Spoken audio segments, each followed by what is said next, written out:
Well, hello, this is Brett, your favorite landscaper with Ironclad Landscape Management. And let me get out here in the street. I'm in a beautiful community of Oviedo, Florida. How you doing today? So we're filming, got a guy doing some great tile work over there. And just wanted to, guys, if you remember last week we were out here and this was a yard that we had to take a little bit of extra time on to kind of dry it out. We had some heavy overwater going on here, so unfortunately fungus had set in. So what we've done is we did all the sod cutting. We removed out all the sod. I want to say we were out here last Thursday, if that kind of makes sense. Anyway, so it dried out over Friday, Saturday, Sunday, Monday. We didn't have rain, so we've allowed this to dry out. The soil's correct again, and I wanted to just kind of show you a little bit of stuff that we're doing so you can understand the sod process. For my friends that are in the property preservation industry, we don't do a lot of that for the banks. They don't do resodding, but every community that we're in, there's yards that you can go knock on doors, guys. You know, I'll give you examples. I'm looking at this house right here. Most of y'all know in the P&P industry, if we walk across here, we already know that this is a foreclosure. I mean, you can look at the sod. See all the sod right here? You can look up, see that the house is empty. We know what the deal is. See where the chinches come in and just tore up the yard.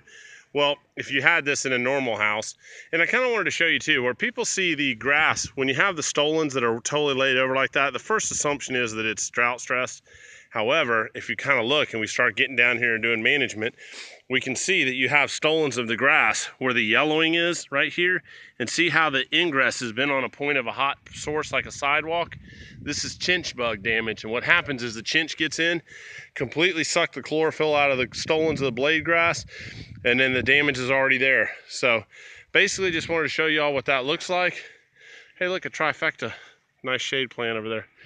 Anyway, but if you look across the street, this is the project we're working on today.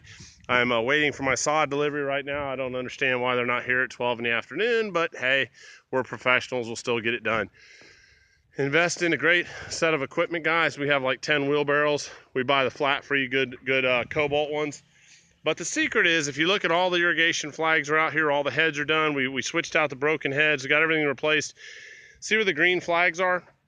Spot your sod in the best possible combinations. Like I have one pallet going in over there, another pallet over there. I've got one here, two in the back. You know, this is a 3,000 square foot sod job. We're fixing the front and basically part of the back.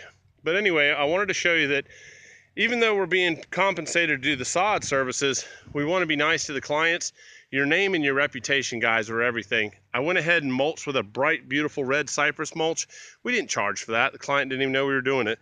We just came in and did it this morning. I don't think they're going to be too disappointed with it. But a light base of the mulch. So when I come in here with all this new sod, you're going to see this nice contrast. We're going to have great... Gosh, can't even, I'm so tired already this morning. We've been just working nonstop. We've been selling so much stuff. We're coming in with the Zoysia, Empire Zoysia grass. Sorry, I'm a redneck. Zoysia for grass from Zoysia. But anyway, just wanted to show you, you know, we're gonna get this done. And then also a word of advice, you know, we're coming around a huge live oak right here. Basically, we can't really, we're gonna create a larger tree ring around that. We'll mulch that in also. Down here, we're working around a fire hydrant, you know, flag out your irrigation head. We really don't want to put anything in here when you're mowing operations that endanger your surroundings. So basically, we've got the mulch put in, and then we come up here. That's a river rock bed. We call that a service line in Florida. He's got to just spray a little bit with herbicide or I'll do it for him. It's got a nice boundary there. The homeowner put that in. It's nice. Basically, you can see we got a nice, crisp, straight line. Everything's dead and ready for us. Pallets going in here. You can tell that we've had employees on the job site because the gloves I buy them brand new are laying there on the floor. And then we come into the backyard and you can kind of clearly see we've got some stuff back here. Once again, we have an area that we've cleared out, sod cut out. I don't know what the piece of rock's for. We'll figure that out in a minute. But anyway, you can see that the part of the backyard was okay. Now we're gonna go in, this is a Floratam type St. Augustine. It's growing pretty good back here underneath the cover of these cherry laurels and some oaks back here, pin oaks and a cherry laurel. And then you have some wild Florida palmettos. We have a viburnum odoraticerum that's grown into a big tree form back there. We have a nice fruit tree, and then we have some azaleas right here, which There's two different kinds. This is a Southern Charm, and then this is a Corabelle, little miniature azalea. But we're gonna go ahead and remove these out eventually, and they're gonna do above ground gardening. But you can clearly see that we've got all our subterranean insect traps. We've got some termite baits out that we've exposed. The irrigation's been flagged out. All the heads are done. In fact, there's another pallet going over there. Wanted to show you real quick. You know, your irrigation is your mainstay, guys. You've got to have your irrigation exposed when you're doing projects like this. Just come over here and we've got a rotor. See how the rotor, let me get out of the way. The rotor has been exposed right there. So once we get closer, we'll grade that in a little bit before we start installing. And then basically that's your project. So want to walk back over here. We're going to leave this turf over here. We've already fertilized this for them. We've put in an insecticide, and then this side will do good. Now down the road, we'll come back in and we will probably remove all this and then put in the new zoysia, the grass from Joyzy, at a later date. But anyway, that's pretty much the project. You see how nice and crisp. You know what they say, that your prep work is next to godliness. Go ahead and make a really nice effort to make that perfect. We'll come in and be able to fly through the install because we've got it done right. The only cut-in work, we'll kind of work around what the client has with the little bit of the Bowie thing for the rock, but we can make that work. And then basically this project will be done. So you guys have a great day. Hope you're staying hydrated. I've already sweat through about 3 shirts.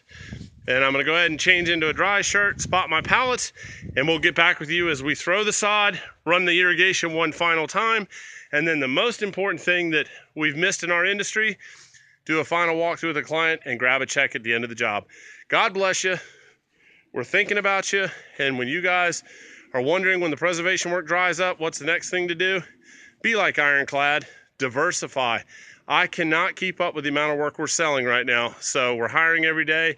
If you guys know anybody who wants to learn from an expert that not only knows preservation, but wants to learn landscaping, I'm a horticulturist, come on board with us. We'll take you this journey together. God bless y'all.